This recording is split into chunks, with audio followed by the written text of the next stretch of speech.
Alors Cédric Larcher, responsable de Cairn, qui est de passage à Paris et c'est pas souvent, donc merci du petit interview.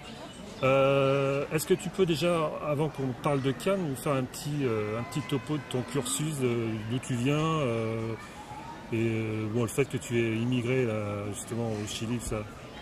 Alors, d'où je viens, au niveau pratique, je suis un alpiniste, grimpeur, snowboarder, canyoniste, enfin bon, on touche un petit peu à tout.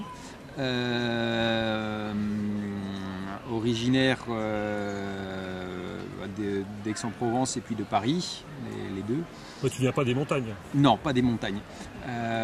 Cursus école de commerce d'un côté pour ce qui est de l'académique et puis sinon accompagnateur en montagne, DGEPS Canyon et puis un certain nombre de diplômes de fédéraux en tout genre. Voilà, installé depuis 10 ans à Bariloche, donc une très jolie ville en Patagonie argentine. Dans les montagnes? Dans les montagnes ce coup-ci, oui. Qui est une belle capitale de l'outdoor avec plein d'activités, escalade, canyon, parapente, etc., etc. Donc un petit paradis de l'outdoor. Alors Cairn en fait a débuté à quelle année? Cairn, ça fait maintenant 11 ans. Un petit peu plus de 11 ans que ça a été mis en ligne, donc ça a débuté un petit peu avant pour nous. Et au départ, c'était pas du tout ce que c'est devenu maintenant. C'était prévu comme un moteur de comparaison de séjour outdoor. Donc vraiment rien à voir. Sauf que pour vraiment lancer l'activité, on avait besoin de financement. Donc on avait prévu tout un business plan avec des financements pour le lancement et tout ça. Et puis manque de bol, 2 mois après le lancement du site, on a eu l'éclatement de la bulle Internet. Donc tous les financements étaient coupés du jour au lendemain et on n'a pas pu faire ce qu'on voulait. Et à l'époque, en étant bien impliqué dans le milieu montagne-escalade, puisque j'étais au comité directeur FFME, au comité de l'Himalaya, j'avais pas mal de copains qui tournaient fort dans ce milieu-là, j'avais pas mal d'informations un petit peu exclusives. Et donc j'ai commencé à mettre ça en ligne sur le site pour le faire vivre, parce que sinon il y avait tout qui se cassait la figure, on avait quand même monté une société, on avait quand même fait plein de choses. Et puis petit à petit, ça a pris le dessus sur l'activité de recherche de séjour. Et donc c'est devenu un site quasiment exclusivement d'information sur 4 univers, donc l'escalade, les activités montagne, l'outdoor et l'environnement montagne, donc environnement que ce soit économique, culturel ou environnement écologique. Donc on a 4 univers et donc ça fait maintenant 11 ans que ça tourne et que ça marche bien. Alors qui constitue l'équipe actuellement là? Alors au départ ça a été créé par 3 personnes, donc Jean-Pierre Manini qui était donc le technicien, l'informaticien qui a créé le site, Cyril Marjollet donc, qui était plus sur la partie je dirais front office, donc la gestion du site en lui-même, et moi qui n'est pas du tout informaticien, je ne sais pas écrire ni une ligne de code, mais qui était d'école de commerce, ça c'était la base. Aujourd'hui on est une dizaine à travailler sur le site de manière régulière.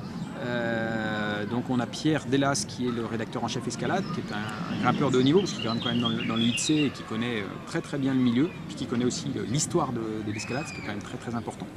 On a Louis Delot donc, qui est dans les Pyrénées, qui s'occupe de tout ce qui est ski alpinisme, ce qui est news nature également. On a Guillaume Collet qui est le responsable graphiste. On a Cyril Marjollet toujours donc, sur la partie commerciale maintenant. On a Baptiste Chicly qui s'occupe des raids, des trails, etc. On a Gilles Reboisson qui intervient de manière ponctuelle sur Cairn, Rodolphe Paupier. Il y a une petite dizaine de personnes comme ça qui interviennent plus ou moins régulièrement sur le site. Alors toute l'équipe de Cairn est aussi pratiquante de sport outdoor? Oui, tout à fait. En fait, comme j'ai dit tout à l'heure, Pierre Delas, le rédacteur en chef escalade, est un grimpeur de haut niveau, parce qu'il est quand même dans le 8C, je disais. Après, Louis Delot est souvent sur le terrain, fait de la raquette, du ski de rando. avec son âge.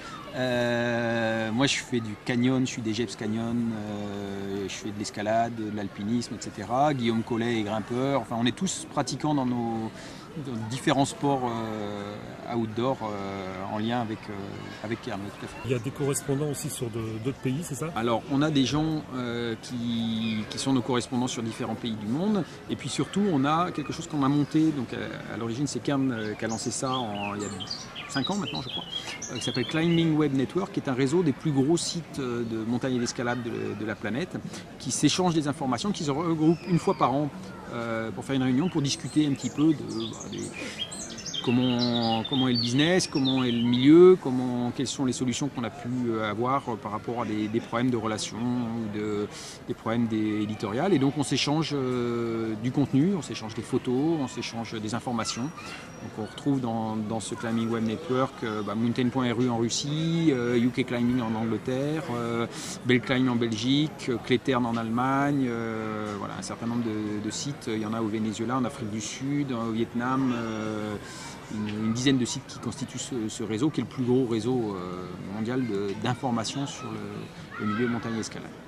Tous les sujets sont évoqués en fait au niveau montagne, il n'y a pas de sujet tabou Non, il n'y a pas de sujet tabou. On n'est pas là pour faire du voyeurisme. Voilà, on fait un peu attention là-dessus.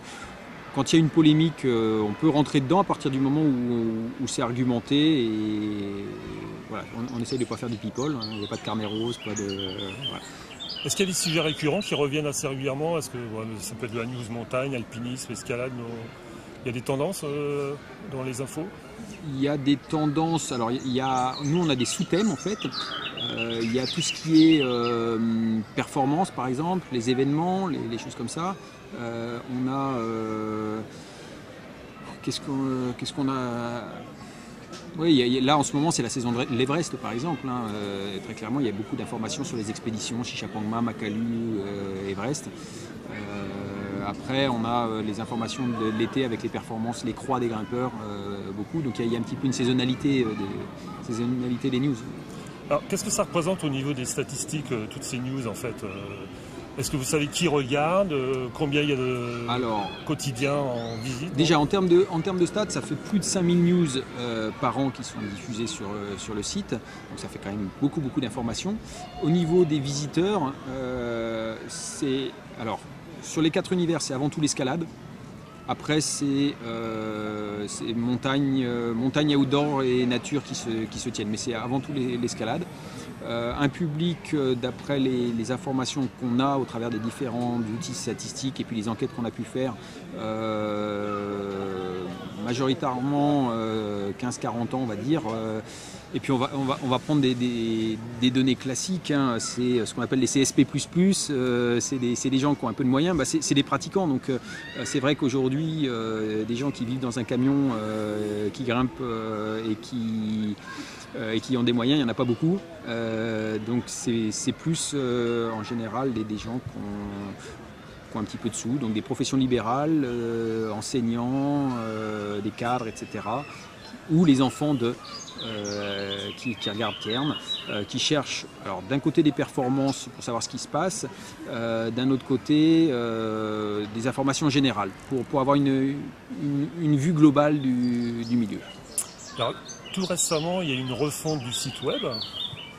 Alors, la première version, je suppose qu'elle n'était pas identique. Il y a eu combien de versions là? Là, on est à la V5 en fait. V5. Ouais, V5. Et alors, quels sont les projets justement sur la... Parce que c'est pas fini, hein, c'est ça? Alors, c'est pas fini. Donc la V5, c'est ce qui a été mis en ligne donc fin janvier dernier. Ça a pas mal changé, beaucoup modernisé le site, mais surtout on va donc poursuivre là-dessus. Ça c'est une première étape. Il y a différents outils qui vont être ajoutés sur le site et différentes fonctionnalités qui vont être ajoutées. J'en dis pas plus, ça sera une surprise dans les mois qui viennent. Cairn, petit à petit, c'est devenu le plus gros média français sur la montagne et l'escalade. On a énormément de gens qui rendent visite tous les jours sur Cairn. Et puis surtout, c'est le pouvoir de l'Internet, c'est-à-dire que quand on relaie une information, elle est diffusée immédiatement sur les Facebook, sur d'autres réseaux, sur des forums, etc. Ce qui fait que C'est très intéressant, c'est aussi un petit peu impressionnant des fois. Je dis toujours aux personnes qui travaillent avec nous que quand ils écrivent sur Kern, il faut qu'ils pensent ils sont en train de prendre un micro et que là dans la journée il va y avoir 10-15 000 visiteurs qui vont voir l'information et qui vont eux-mêmes le compter à d'autres. Donc il faut faire attention de ne pas raconter des bêtises et de relayer les informations le plus fiable possible. Alors, vous êtes aussi partenaire de différents événements, festivals, c'est ça? Voilà, on est partenaire de beaucoup d'événements. Le prochain en date, c'est le festival Explode à Aix-les-Thermes, où je serai présent sur place. On était déjà l'année dernière. On est présent depuis le tout début. Et puis on est des partenaires de beaucoup d'événements, compétitions, en fonction des demandes qui nous sont faites. On supporte. On appuie en fait ces événements au travers de la communication, en relayant un peu plus d'informations, voire parfois en faisant des jeux concours, des choses comme ça. On est également partenaire des MIA Expedition Project par exemple, donc des bourses de soutien aux expéditions. Alors qu'est-ce qu'on peut souhaiter à Kern pour le futur? Qu'est-ce qu'on peut souhaiter à Kern? Que ça continue longtemps, qu'il y ait encore plus d'annonceurs et plus de passionnés qui nous envoient des informations aussi, parce que des fois on court un petit peu après les informations. Les grimpeurs, bien, les alpinistes ont un petit peu plus de mal parfois à transmettre leurs informations, donc faut pas hésiter. On ne dit pas qu'on passera tout, mais on ne passe pas forcément que de la performance, on cherche aussi beaucoup des belles histoires. Je préfère une belle histoire autour d'un CISA ou d'une belle montagne pas forcément dure plutôt que une croûte infâme en 9B au fin fond d'une grotte. Voilà. Donc c'est plus ça, on essaie de chercher un petit peu plus une information sympathique, agréable, enfin voilà.